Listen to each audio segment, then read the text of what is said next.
Bonjour officiellement. Aujourd'hui, Business.ca et Solutions humaines, c'est-à-dire Amélie Arès, qui est représentée avec moi aujourd'hui. On va vous présenter une idée, en fait, un projet sur lequel je mijote depuis très longtemps, c'est-à-dire un groupe de discussion qui rassemble des gens, surtout, j'imagine, des personnes préoccupées par la situation de la gestion des ressources humaines, parce que vous êtes beaucoup, là, je pense, à des consultants RH, des DRH, des coachs, des propriétaires d'entreprises qui sont ici avec nous, qui ont envie de savoir où est-ce qu'on s'en va avec la gestion des ressources humaines, quels seront les besoins de nos prochains employés, comment le monde du travail est en train de se transformer. Dans le fond, en fait, ce que je me disais, c'est pas nécessairement une formation qui va attirer les gens, mais c'est vraiment plus peut-être un groupe de discussion, une dizaine de personnes qui sera animées par un expert. On se rassemble là une fois par peut-être 2 mois. Là, on va voir le calendrier avec vous. Et à chacune de ces rencontres-là, vous allez pouvoir vraiment mettre sur la table qu'est-ce qui se passe dans vos entreprises.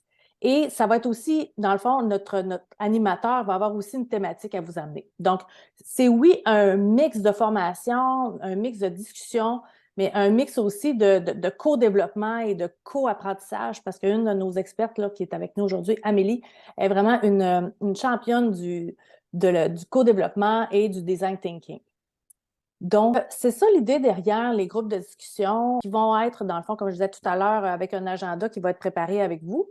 Et puis, bon, c'est ça, on a comme 3 thèmes de groupe de discussion. Le premier, c'est celui dans lequel vous êtes aujourd'hui, qui est les nouvelles approches en ressources humaines. Demain, on présente un autre groupe de discussion qui va être sur les défis que nous amène le retour en présentiel, la résistance de ce fameux retour-là, mais ça crée en même temps des belles opportunités d'un grand changement. Donc, ceux qui vont être là demain, ils vont pouvoir être je pense, des initiateurs ou des pionniers, en fait, de ce nouveau monde du travail-là, avec notre animateur expert Sylvain Houd. Et jeudi prochain, on va avoir un autre groupe de discussion qui va être animé cette fois-là par Valérie Néron. Jeudi, en fait, c'est encore une fois une présentation. Ce n'est pas nécessairement le groupe de discussion qui démarre, mais c'est la présentation. Donc, le groupe de jeudi, c'est une nouvelle structure organisationnelle. Donc, de plus en plus, les entreprises ne veulent plus nécessairement avoir des structures très hiérarchiques. Ils veulent plutôt avoir des entreprises aplanies, des gens qui s'auto-gèrent, des équipes autonomes. Et comment ça marche, ça? Puis comment qu'on commence? Par où on commence si on est intéressé à vraiment aplanir nos structures puis devenir des entreprises libérées? Donc, jeudi prochain, on aura Valérie Néron qui va nous parler de ce groupe de discussion-là. Donc, je ne vais pas prendre ben plus de temps parce que c'est Amélie aujourd'hui qui va vous présenter son groupe de discussion. Donc, c'est elle que vous voulez entendre. Et de toute façon, on enregistre, donc vous pourrez réécouter notre enregistrement. Donc, est-ce que ça vous va comme ça? Est-ce que je peux passer la parole à Amélie? Oui, merci. Parfait. Bonjour à tous, bonjour à toutes, surtout. Je m'appelle Amélie Arès, je travaille pour Solutions humaines. J'ai un parcours hyper atypique. Je viens du monde de la culture, de l'art contemporain. J'ai travaillé en philanthropie. Je fais de la gestion du changement, du développement organisationnel, de l'accompagnement au niveau du diagnostic en équité, diversité et inclusion. Puis c'est quoi, dans le fond, le fil conducteur de tout ça? C'est surtout la connaissance de l'humain dans un milieu qui est en relation et qui doit collaborer pour atteindre des objectifs. Donc, j'accompagne les organisations, les individus, les personnes à faire face aux différents obstacles au quotidien. Et je le fais souvent dans une formule de co-création, coaching ou par la formation. Donc, il y a différentes formules en fonction des objectifs. Je ne sais pas si, Karine, tu m'as... C'est ça, je n'ai pas le droit de partager mon écran, by the way. Je sais. Je Parfait. vais te mettre J'ai co-host. travaillé à réunir en fait différents leaders d'écosystèmes canadiens, d'écosystèmes d'innovation, notamment de 2020 à 2022, pour qu'on identifie certains enjeux qu'ils avaient en commun, puis qu'on mette en commun l'intelligence collective au profit de l'accélération de solutions innovantes. Donc ça, j'ai fait ça quand même depuis plusieurs années. Et je le fais autant dans des formules plus petites, sur un territoire plus restreint, et dans des secteurs d'activité plus précis, tout comme je le fais au sein d'écosystèmes d'innovation ou autres.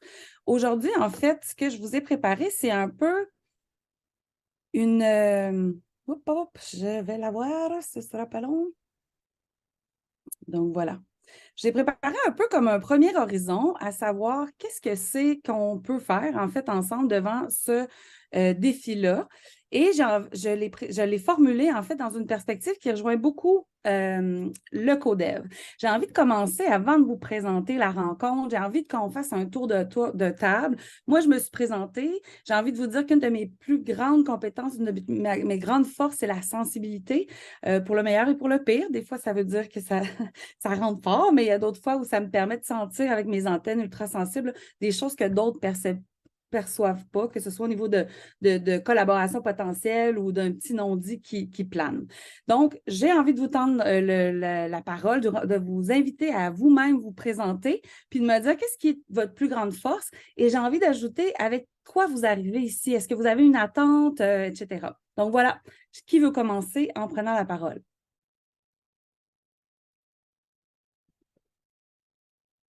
Mais je vais y aller, puis je suis désolée, je perds ma voix. Donc, désolée si vous m'entendez pas. On t'entend bien, ça Ok. va. Je m'appelle Cynthia Préjudici, je suis conseillère principale en développement organisationnel chez Solio Agriculture. J'ai toujours, ça fait 5 ans que je suis dans le grand réseau. Je ne sais pas si vous connaissez bien Solio, groupe coopératif. Mais Solio Agriculture, ça fait partie de Solio, la maison mère. Avant Solio Agriculture, j'étais à la société mère, toujours dans le milieu de conseillère en régime de retraite, assurance collective. Puis là, ça fait tout nouveau, tout ce qui est développement organisationnel. Parfait. Ma plus grande qualité la plus grande qualité, celle qui me ressort le plus souvent, qu'est-ce que mes collègues, mes gestionnaires me partagent, c'est le côté humain, euh, côté employé, puis tout ce qui est expérience à candidat, à expérience employé, c'est mon côté humain. Donc, c'est pour ça que je me retrouve dans ces fonctions-là. Merci, Cynthia. Quelqu'un d'autre veut partager, se présenter? Je peux y aller s'il n'y a pas d'autres volontaires. OK, parfait. Donc, Lisanne, je suis partenaire d'affaires RH chez Yves Rocher Amérique du Nord. Donc, ça fait 2 ans là, que j'ai rejoint cette belle organisation-là. Avant, là, j'ai eu un parcours dans une beaucoup plus petite entreprise. Et parmi mes forces, là, je dirais, sur lequel je travaille beaucoup, puis je pense qu'il me représente bien, c'est un peu ma curiosité, mon ouverture à de nouvelles idées, essayer des nouvelles choses. Donc, c'est aussi pourquoi là, j'avais de l'intérêt à participer au groupe aujourd'hui.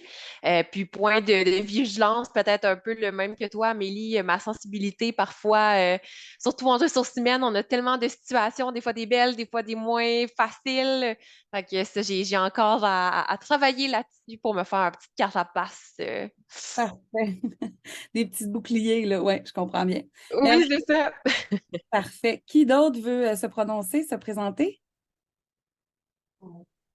Peut-être me lancer. Je m'appelle Maude Fréchette. Je suis chez Vilex. En fait, c'est un cabinet d'avocats qu'on a fondé il y a 7 ans. C'est un petit peu plus que 7 ans. Donc, peut-être, je regarde vos profils, je trouve ça un petit peu non, peut-être par rapport à vous. Je m'occupe des ressources humaines, de l'embauche, des relations des employés, tout ça. Puis, de par la vente, j'ai commencé à faire beaucoup de fois du travail aussi. Fait que finalement, les clients me consultent tout le temps sur plein d'affaires RH, que ce soit du droit ou les grandes tendances RH. Donc, voilà, je m'intéresse beaucoup à ça. Puis, c'était pas ça que je pensais faire du tout. Alors, je fais du droit des affaires en temps normal, mais je suis très empathique, en fait. Puis, je tiens vraiment à ce que les gens autour de moi, puis dans mon équipe, aillent bien, puis ils sentent qu'il y a une ferme d'équité, puis que tout le monde soit traité sur un même pied d'égalité. Donc, c'est un peu pour ça que je me suis retrouvée dans ces chaussures-là. Voilà. Parfait. Merci, Maude. Prochaine personne. Je ne veux pas vous mettre sous le spotlight, fait que je vous laisse prendre l'initiative de vous lancer vous-même. Je peux y aller, je me sens un peu intruse, mais je suis tellement intéressée. Mon nom est Sonia Tremblay, je suis coach professionnel, anciennement enseignante, je vais l'avoir. Et puis, j'accompagne des entreprises. Alors, je vais être appelée pour le profil psychométrique Nova, accompagner dans du team building, faire des lacs à l'épaule. Puis j'étais vraiment intéressée de venir écouter ce qui se passe au niveau des RH. Alors, c'est pour ça que je suis là. Et une force, je dirais, on a parlé du côté humain, évidemment. Je crois bien qu'on le partage tous. Ma curiosité aussi, puis peut-être un point de vigilance, c'est de faire attention de ne pas sous-estimer ce que je peux apporter parce que je n'ai pas nécessairement le titre RH ou le titre, bien que je n'enlève rien, au contraire, je vous admire énormément. Alors voilà, c'est mon point de vigilance. Merci, Sonia. Prochaine personne, Marie-Chantal, je vois que tu veux te présenter, vas-y.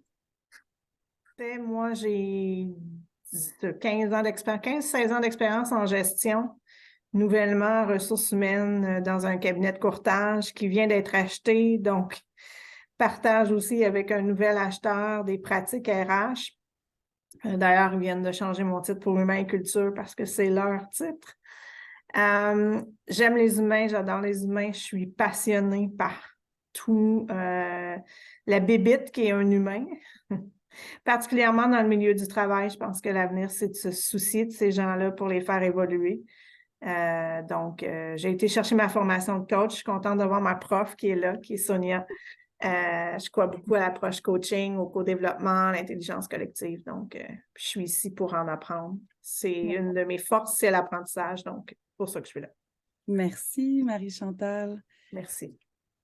Quelqu'un d'autre veut se présenter? Je vois qu'il y a 2 personnes là, qui sont présentes. En fait, du moins que je vois, moi que je me trompe, qui ne se sont pas présentées. Est-ce que vous voulez y aller? Je n'ai pas de caméra, fait que c'est sûr que c'est plus difficile pour Mais moi. de toute façon, je pense, Amélie, on peut présenter parce qu'on va finir le meeting dans une vingtaine de minutes. Absolument. La raison pour laquelle je faisais un premier tour de table, c'est parce que justement, dans une perspective de co-développement, d'intelligence collective, c'est vraiment la relation, l'expérience partagée qui va faire une différence. On n'est pas dans une approche magistrale, on est vraiment dans une approche où la valorisation de notre expérience, de qui on est, va vraiment faire une différence. Je vais poursuivre avec ça. C'est sûr que on est, à part si on reste peut-être sur Mars, on est au courant que la lutte au recrutement, tu sais, comme ça ne sera pas long, je vais y arriver. Je partage-tu là? Oui, parfait. On est au courant tous au monde, tout le monde, à moins qu'on vive sur Mars, comme je disais, que la lutte pour les talents se poursuive, que les marchés du travail sont extrêmement tendus en raison du nombre croissant de départs à la retraite, des faibles niveaux d'immigration, des pénuries de main-d'œuvre, puis d'un taux de chômage qui est historiquement bas. Si on regarde d'ici 2031, on peut avoir une idée du bassin démographique de la main-d'œuvre qui va être nettement différent de même celui qu'on connaît aujourd'hui. On peut avoir une idée, en fait, que la majorité des Canadiens, donc 3 sur 10, pas la majorité, je suis désolée, je me suis comme mis à me stresser, là, Karine, à cause que tu as mentionné l'heure, fait que je vais me regrounder un peu au lieu de dire n'importe quoi. Excuse-moi. 3 Canadiens, mais non, c'est moi. Respire. Ça va. Donc, si on regarde ce portrait-là, on peut comprendre que 3 Canadiens sur 10 pourraient avoir une langue maternelle qui est autre que le français ou l'anglais au Canada en 2031, que plus du quart de la population canadienne sera née à l'étranger. Donc, on parle d'un taux d'immigration qui est quand même considérable. 61 %, c'est le nombre de Canadiens en âge de travailler exprimé en pourcentage de la population et ça va diminuer là, pour passer de 68,5 % en 2011 à 71 %, 61 %. Il y a 1 travailleur sur 3 qui va appartenir à une minorité visible.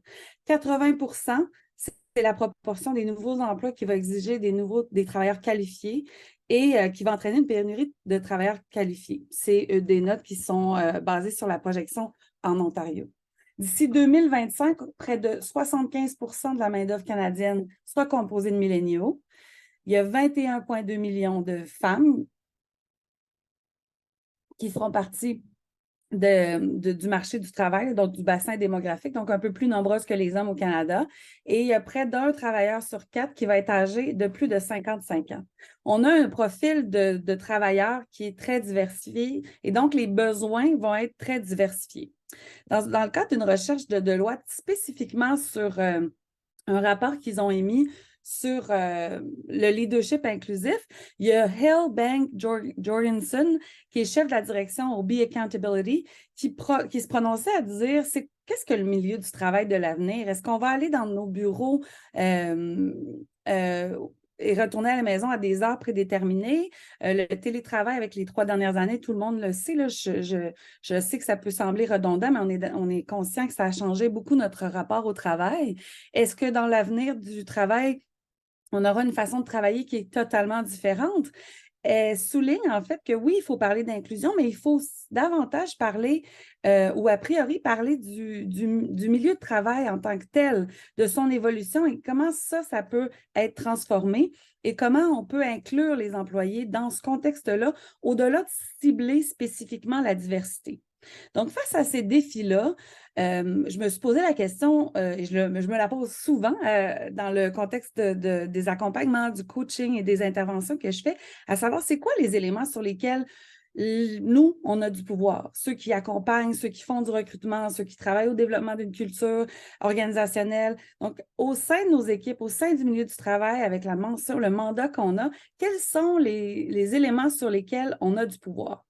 Je vous en ai ressorti quelques-uns parce que j'essaie de vous amener quelque part dans ma réflexion. Et donc, on peut les observer ici. Ils sont aussi issus du benchmarking d'une organisation qui s'appelle j'ai un blanc de mémoire tout d'un coup, je pensais que je l'avais mis en référence, mais il y a une organisation qui fait du benchmark, The Conference Board of Canada, ça y est, ça m'est revenu, qui a fait une recommandation, en fait, suite à l'analyse des différents contextes de travail pour voir sur quoi on peut mettre de l'emphase pour accélérer l'innovation au sein des nouvelles pratiques de ressources humaines. On peut réévaluer les pratiques d'embauche, on peut travailler sur le développement de compétences, notamment sur le développement du leadership, parce que ce serait super aussi de valoriser les ressources qui existent à l'interne. C'est sûr que d'améliorer les compétences de votre personnel et d'embaucher à l'interne, bien, ça permet de contribuer aussi au sentiment de confiance, au sentiment d'appartenance, requalifier le personnel, puis contribuer ou investir dans leur perfectionnement, bien, ça réduit les coûts, ça réduit le temps d'arrêt, puis ça augmente aussi l'engagement à la fidélisation des employés. On pense à mettre l'accent sur les compétences transférables. Donc, on pense notamment que si on n'a pas le candidat exact, on peut se concentrer sur des compétences transférables. Le Conference Board en a recensé 6 qui sont les plus recherchées, en fait, par la main-d'œuvre canadienne. On parle de l'écoute active, la réflexion critique, la compréhension de la lecture, l'aptitude au travail en équipe. Et, c'est drôle, ils me l'ont mis plusieurs fois. J'en ai finalement juste 4. Je suis désolée, il y a une erreur dans la reproduction. Planifier la relève. On relève qu'il y a 85% des organisations qui n'ont pas de plan de match pour quand quelqu'un qui est un super performant, un employé ou un gestionnaire qui a un leadership, qui fait son travail, qui est compétent, qui est performant, il n'y a aucun plan de relève dans la mesure où cette personne-là quittait, qu'elle prenait sa retraite ou même qu'elle serait dans un contexte où elle serait forcée de ne plus travailler pour une période donnée. Tout ça, en fait, nous amène à plusieurs choses. C'est qu'il faut travailler dans l'ensemble. Je vous ai perdu, on dirait, je ne vous vois plus vos visages, mais bon, je vais me fier à ce que s'il y a quelque chose, des questions, vous puissiez m'arrêter. Tout ça nous amène dans l'ensemble à 3 axes qu'on peut développer collectivement, qui se trouvent à être l'ADN du leader, autant au niveau du leadership managérial, le courage managérial, la créativité au service de la stratégie et la communication interculturelle de l'intention à l'impact. Et quand je parle de communication interculturelle, j'ai envie de vous poser la question, quels sont selon vous les 3 éléments fondamentaux pour créer une culture partagée? Je veux juste vous voir, c'est pour ça que je reviens ici. Est-ce que tu vois les gens maintenant? Oui, là, je les vois, merci. Donc, rapidement, selon vous, c'est quoi les 3 éléments qui sont les fondamentaux pour constituer une culture partagée? Des valeurs communes? Des valeurs communes. La première réponse, on dirait qu'on est arrangé un peu avec le gars des vues. Mais c'est bienvenu tout seul, excuse. Mais oui, mais non, c'est parfait. Donc, oui, des valeurs communes. Après, selon vous? Une communication adéquate. C'est intéressant ce que tu dis. Je ne qualifierais pas le type de communication comme tel, mais j'irais un petit peu plus précisément avec un langage partagé. Donc, effectivement, un langage partagé va permettre, associé à des valeurs communes, vont permettre de se rapprocher d'une culture partagée. Et le troisième élément, selon vous? La curiosité, aller vers l'autre. La curiosité, c'est une super belle valeur, puis c'est un comportement ou une posture, effectivement. Mais je Mais dirais je me- que oui, Pardon. vas-y, Cynthia. Non, mais je m'en allais juste dire la sensibilisation.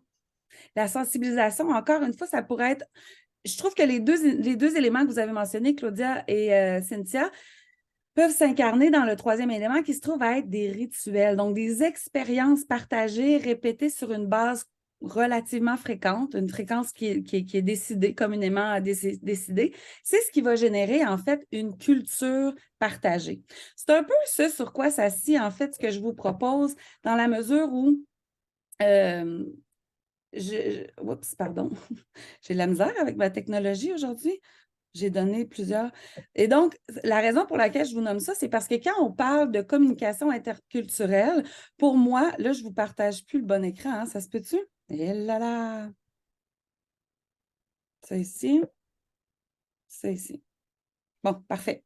Donc, quand je vous parle de communication interculturelle, je fais référence à une culture partagée, pas exclusivement la notion d'origine ethnique ou, pour moi, la notion l'approche que je veux vous proposer dans cette notion de communication interculturelle, elle passe autant au niveau de la culture, de la personnalité, de la diversité de pensée, de la culture générationnelle même. Et donc, c'est d'une très grande richesse que de considérer que si on contribue de différentes façons à diversifier nos équipes par leurs compétences, diversifier nos équipes pour avoir une diversité de pensée qui est inclusive, de développer, de travailler sur notre culture d'inclusion, bien, la valeur de ça va faire qu'on a, selon des études, notamment une étude de Deloitte qui a permis de réaliser que ça réduit de 30 les risques pour augmenter de 20 en fait les résultats en termes d'innovation. Donc, une gestion inclusive et performante, pour moi, ça passe notamment par différentes méthodes qui vont permettre de reconnaître la diversité des possibles, en fait, dans une démarche de recrutement par ailleurs, mais aussi dans la façon dont on intègre, dans la façon dont on développe les compétences. On va travailler, en fait, le sentiment d'inclusion par différentes approches, notamment par l'équité, le respect, la valorisation, l'appartenance, la sécurité psychologique et l'inspiration.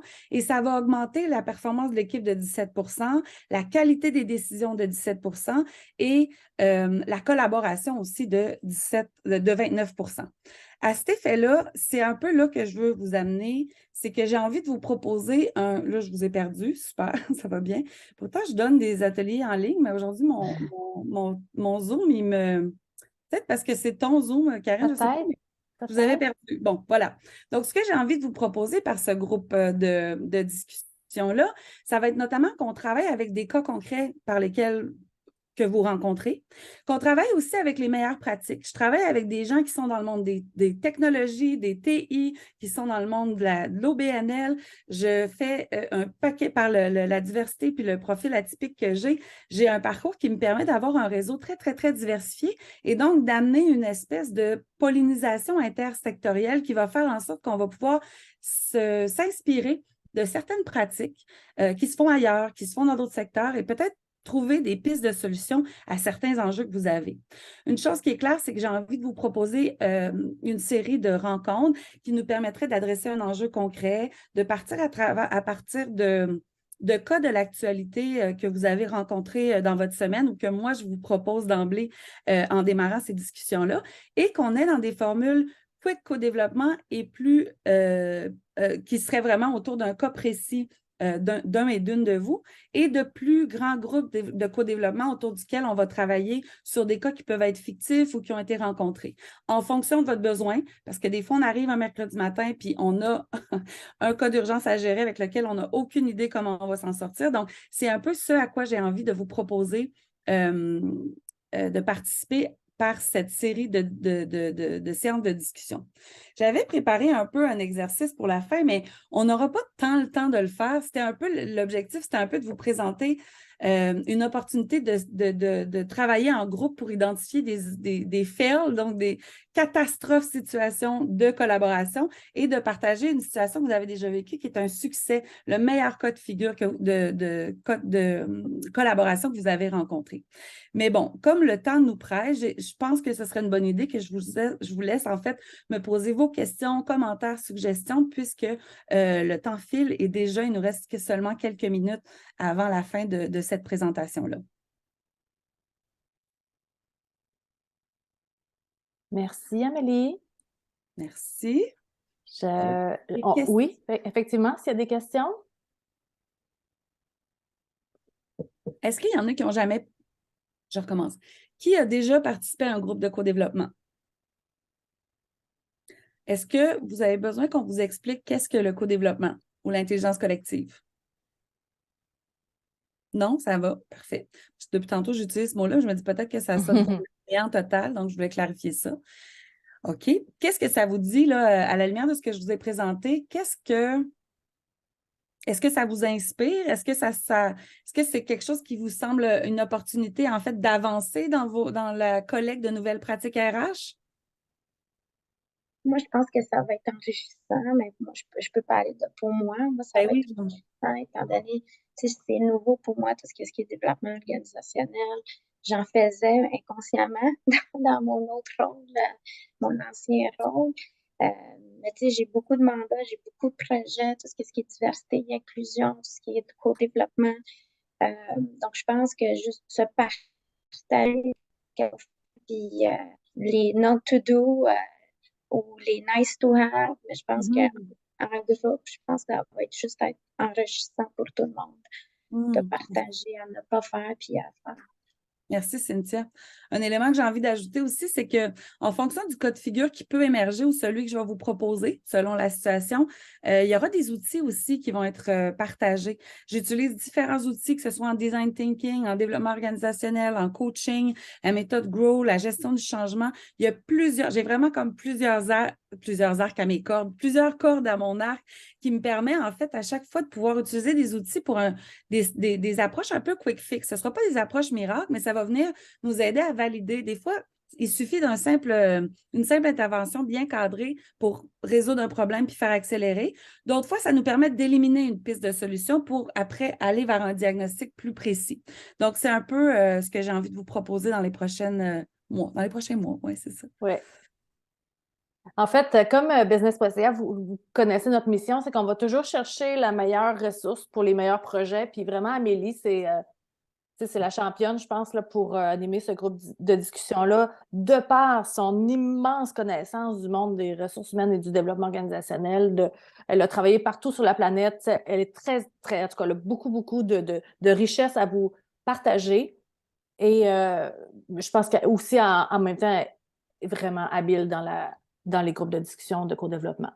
Et c'est ce que je préfère faire. J'adore faire le reste que je fais, mais je ne pourrais pas dire du jour au lendemain, si j'ai plus de temps, c'est pas ça que je vais. Ouais, hein? J'adore vraiment ça. Parce qu'ensemble, en fait, par chacune de vos expériences autour d'un enjeu, on va souvent arriver à une solution qu'on n'avait même pas envisagée, qui nous pend au bout du nez. Puis pour moi, ça, c'est toujours frappant à quel point on a beaucoup plus de potentiel de solutions qu'on pense quand on met plusieurs têtes autour d'un même enjeu. Ouais.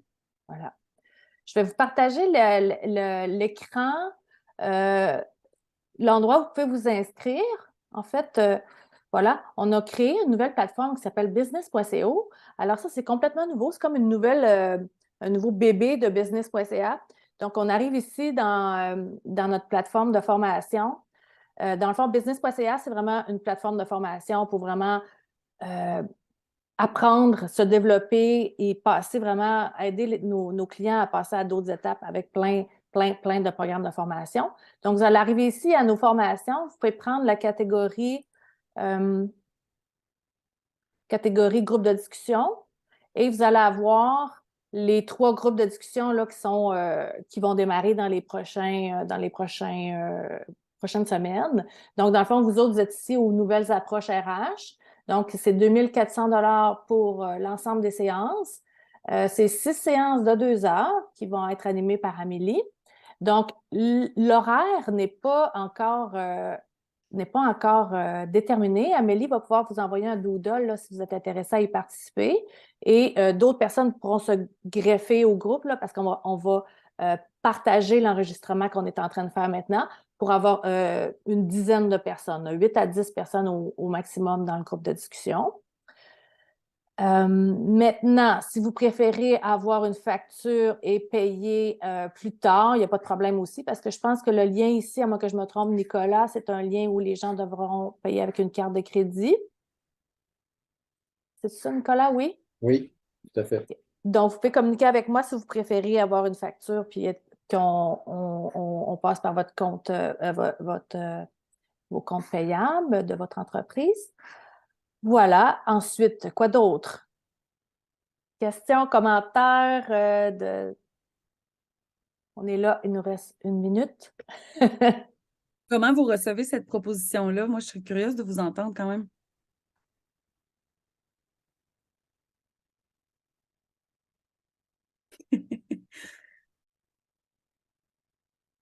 C'était rapide. Non, c'est ça. Tout en même temps. Bien, entre-temps, si vous avez des questions, moi, directement par rapport à ce projet-là, si vous avez une situation que vous n'êtes pas certaine qui cadre dans le... Je vous invite à m'écrire par LinkedIn. Donc, mon nom, c'est Amélie Arès. Ça va me faire plaisir de vous valider si cette proposition-là fonctionne. Voilà. Donc, voilà ce que j'avais à vous présenter aujourd'hui. Merci d'avoir fait preuve de présence. Puis, ben voilà, je vous souhaite la meilleure des chances pour la suite des choses. Au plaisir de vous retrouver au sein de ce groupe-là. Puis, je vous souhaite une bonne fin de journée. Ouais, merci beaucoup. Merci. Merci à tous. beaucoup.